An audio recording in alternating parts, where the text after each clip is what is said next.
Di episode sebelumnya diceritakan kalau para murid di Akademi Changfeng khususnya Sui Ying yang akhirnya secara tidak sengaja mulai terlibat dalam usaha Dewan Tetua mencegah kebangkitan Sekte Iblis. Di sisi lain, Sekte Iblis sendiri bersama dengan para anggota serikatnya juga terus mencari cara untuk mengumpulkan kembali batu kristal yang sebelumnya telah direbut oleh Zheng Kai dengan menyerang kota awan. Namun pertama-tama mereka harus mengumpulkan senjata yang mampu untuk melukai para Dewan Tetua, tetapi hal itu justru dikacaukan oleh ibunya Sui Ying.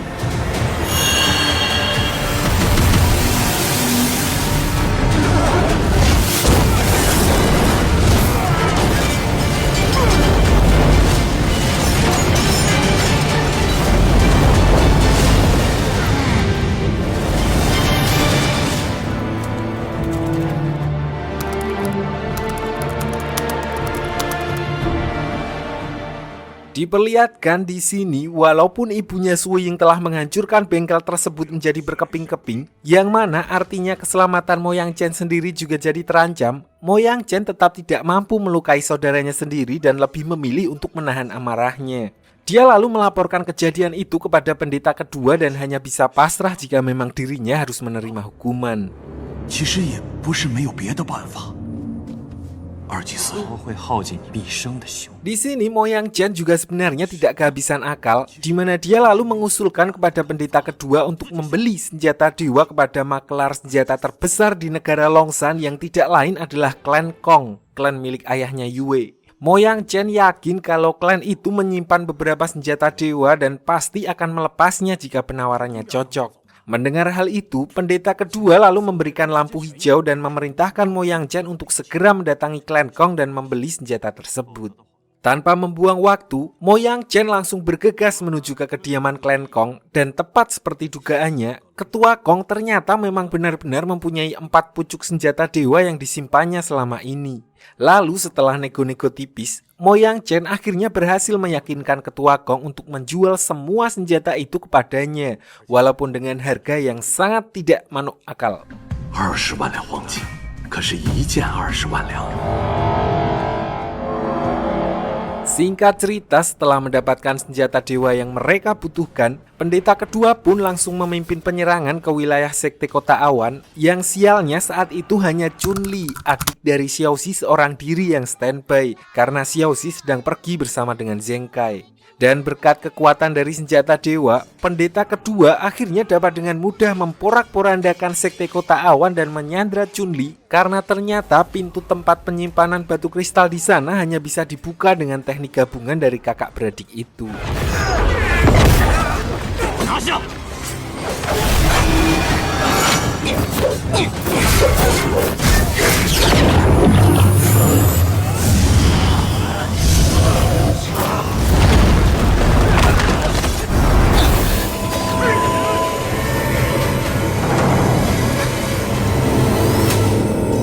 Xiaoxi pun tidak bisa berbuat apa-apa begitu kembali ke sektenya dan mendapati kalau sang adik telah disandra oleh pendeta kedua.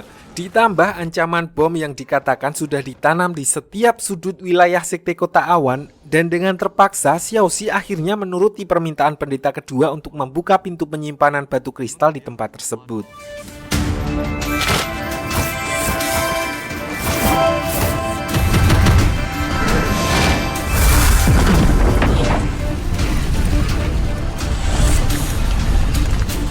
Namun ternyata Xiaoxi sama sekali tidak berniat untuk menyerahkan batu-batu tersebut kepada Sekte Iblis dan lebih memilih untuk on goal sambil menyerap seluruh energi dari batu kristal yang ada di sana dan mengubahnya menjadi ledakan energi yang sangat besar.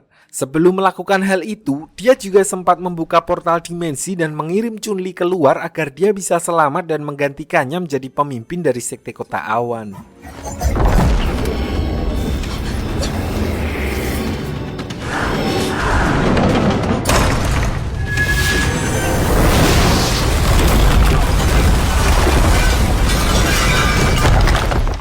Walaupun Xiaoxi berhasil menyingkirkan seluruh pasukan Sekte Iblis, namun sayangnya pendeta kedua masih berhasil selamat dari ledakan energi tersebut dan hanya mengalami sedikit luka, yang mana hal itu justru membawa masalah baru karena di saat-saat terakhirnya, pendeta kedua sempat membaca ingatan Xiaoxi dan berhasil mengetahui lokasi batu kristal lain yang ada di Sekte Istana Dewa Laut.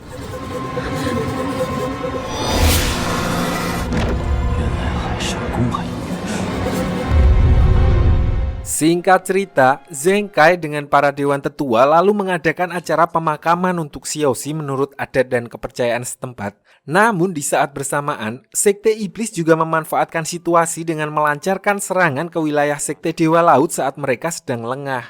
Hasilnya, batu kristal yang selama ini keberadaannya dirahasiakan oleh ketua Sekte Dewa Laut pun berhasil dicuri oleh Sekte Iblis dalam insiden penyerangan tersebut.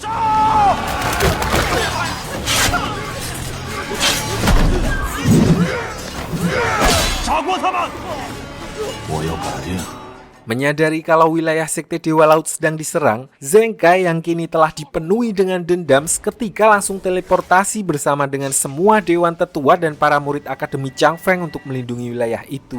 Sayangnya mereka sedikit terlambat karena batu kristal yang ada di sana sudah lebih dulu dibawa lari dan pasukan Sekte Iblis mulai mundur dari tempat tersebut.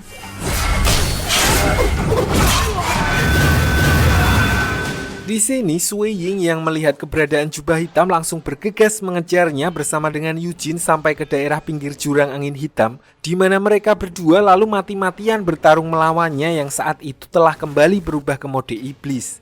Mereka berdua diperlihatkan mampu mengimbangi jubah hitam di mode iblisnya dan bahkan berhasil menyudutkannya ke bibir jurang. Namun saat Zheng Kai dan yang lainnya tiba di tempat tersebut, tanpa diduga jubah hitam memilih untuk on goal dengan menghancurkan pijakan tempat mereka berdiri dan membawa Sui Ying dan Yujin jatuh bersamanya. Menyadari hal itu, Sui Ying pun langsung bertindak cepat dengan melemparkan Yujin kembali ke atas dan mengorbankan dirinya sendiri yang telah jatuh ke dalam jurang angin hitam.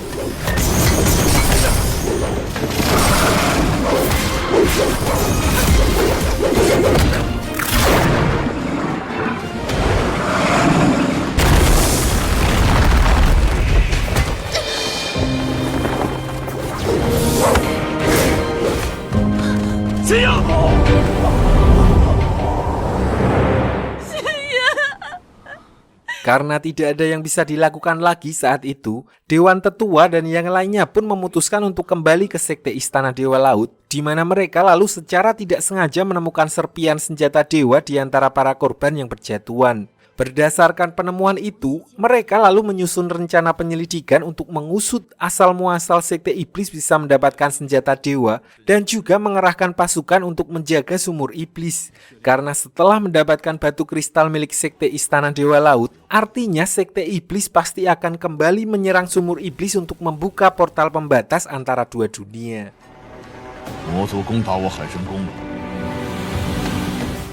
Sementara itu, kabar tentang kejadian yang menimpa Sui Ying akhirnya sampai di telinga Qingxi, di mana tanpa pikir panjang, dia langsung menuju jurang angin hitam di mana Jirong langsung mencegahnya karena tempat tersebut dikenal sangat berbahaya dan belum pernah ada orang yang bisa selamat setelah jatuh ke dalamnya.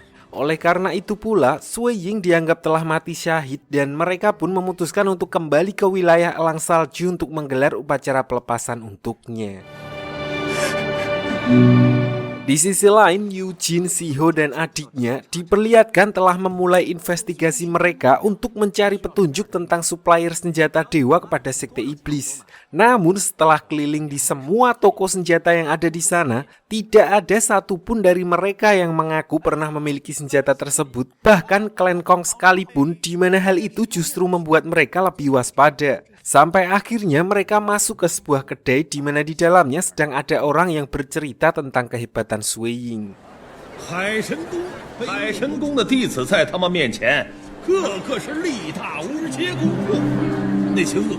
Ternyata kabar mengenai kejadian yang menimpa Sui Ying juga telah viral di masyarakat dan mereka menganggapnya sebagai pahlawan yang berkorban demi melindungi negara Longshan.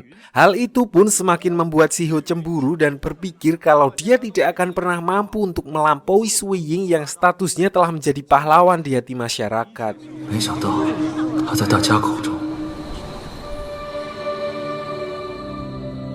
这样，给你连夜晋升学院。长风学院的英雄，他们觉得你是长风学院，是不是都超不过你了？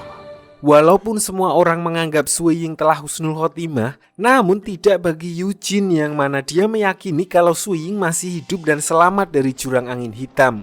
Karena keyakinannya itulah Yujin tidak pernah patah semangat dan terus mencari cara untuk menyelamatkan Sui Ying. Sampai akhirnya dia menemukan sebuah catatan kuno di perpustakaan tentang cara menuruni jurang angin hitam menggunakan sebuah alat yang dapat memecah angin. Meskipun hal itu sangat beresiko karena sama sekali tidak ada jaminan kalau cara itu akan berhasil, namun Yujin tetap nekat melakukannya di mana usaha dan keyakinannya itu akhirnya terbayar. Karena begitu Yujin berhasil menuruni jurang angin hitam, dia langsung menemukan Sui Ying masih dalam keadaan hidup dan tidak sadarkan diri sedang disedot energi spiritualnya oleh tanaman-tanaman di sana.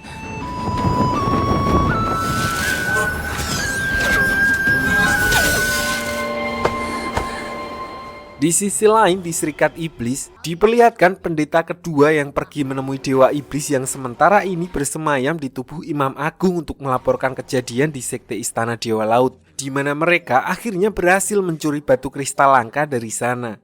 Namun di saat yang bersamaan, mereka juga harus kehilangan salah satu jenderal tempur mereka yaitu Jubah Hitam.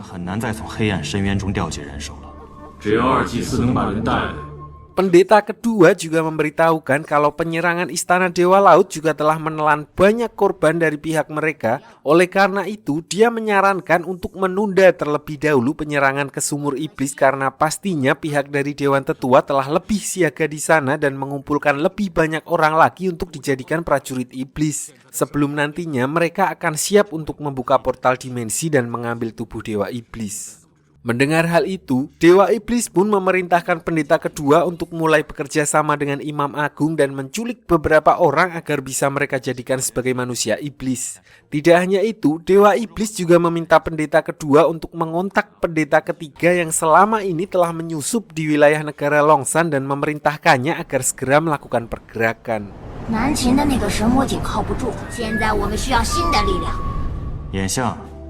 Sementara itu di Akademi Changfeng, Zheng Kai mendapat kabar kalau Yujin telah menghilang dari akademi dan begitu ditelusuri, akhirnya diketahui kalau sebenarnya dia telah membaca tips and trik tentang cara menuruni jurang angin hitam untuk menyusul Sui Ying. Di mana hal itu membuat Zheng Kai pun menganggap kalau Yujin telah gugur sama seperti Sui Ying yang berarti dia telah kehilangan dua murid berbakat sekaligus di Akademi Changfeng. Setelah kabar kepergian Yujin, salah satu murid Zheng Kai kembali mengabarkan kalau beberapa murid senior di akademi juga telah menghilang secara misterius. Berdasarkan hal itu, dia lalu memerintahkan para muridnya untuk membentuk kelompok dan melakukan pencarian di sekitar wilayah akademi. 有任何异常，马上向我汇报。把两位师兄的踪迹，还要把学院的情况安全第一，保护好自己。 Dan tidak berselang lama setelah para murid pergi, tiba-tiba muncul sebuah benda yang ternyata adalah lonceng iblis. Yang mana hal itu sebenarnya sangat tidak lazim terjadi, kecuali ada pengkhianat dari Serikat Iblis yang menyusup ke Akademi Changfeng. Zheng Kai pun langsung melaporkan temuannya itu kepada Dewan Tetua agar mereka mulai waspada terhadap serangan dari Serikat Iblis, dan dari pertemuan itu, akhirnya diputuskan kalau mereka akan memasang segel penghalang di sekitar akademi dan memerintahkan para murid untuk berpatroli secara bergantian.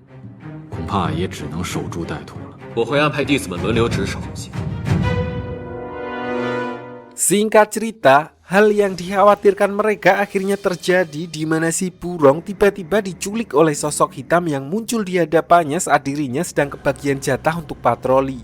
Sebenarnya sebelum kejadian, Burong sempat meminta Siho untuk menemaninya berjaga karena dia merasakan ada hal yang aneh di sekitarnya.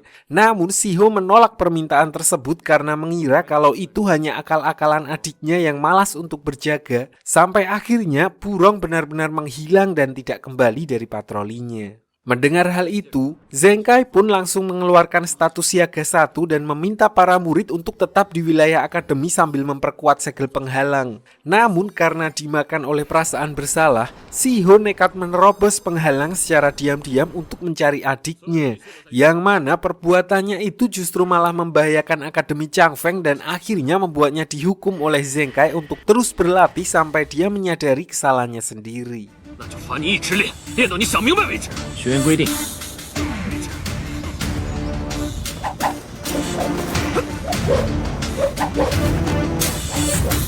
Di sisi lain, Sui Ying dan Yu Jin yang kini terjebak di dasar jurang angin hitam diperlihatkan sedang membangun rumah-rumahan, nggak pakai zakat, sambil mencari cara untuk keluar dari tempat tersebut, di mana mereka lalu secara tidak sengaja melihat dua orang tidak dikenal yang melintas di tempat itu.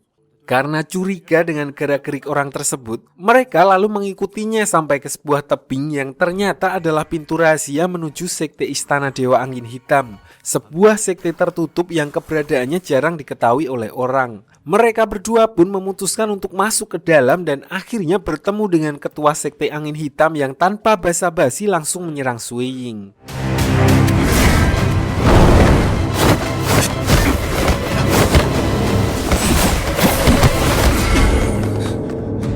Namun serangannya itu ternyata bukan bertujuan untuk menghabisi Sui Ying, melainkan hanya untuk mengetes seberapa tinggi level kultivasi yang dimiliki olehnya. Dimana setelah mengetahui kalau Sui Ying belum mencapai level kultivasi suci, ketua sekte Angin Hitam langsung menghentikan serangannya dan justru memberikan Sui Ying sebuah kitab rahasia teknik Dewa Api. Dia lalu berkata jika Sui Ying ingin keluar dari jurang angin hitam, maka dia harus mempelajari teknik tersebut dan naik level sampai ke tahap kultivasi suci. Karena hanya orang yang telah mencapai level suci lah yang dikatakan bisa keluar dari tempat tersebut.